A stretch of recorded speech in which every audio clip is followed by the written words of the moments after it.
So what you can also do is you can easily go ahead and add in photo text in book as needed.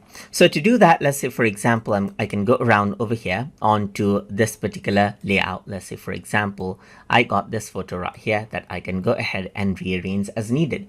So now in order to add in text right here, for this photo, I can go around over here onto text and enable a photo text. Once you do that, you can see the photo text right here. So if I were to go ahead and disable it, you see it. But over here, you can see that I can go ahead and let's say, for example, add in a photo text. Let's say, for example, I can type in something like flower and change around with offset right here, just like this, and keep it above or over this out as well, or below, as you can see. Apart from that, you can also add in a paste text where it actually comes up over here on the bottom. So you can see something like gallery right here, and you can change around the offset of the image as well as needed as well, and keep it on the bottom or top as you need. And this is what you have, as you can see right here.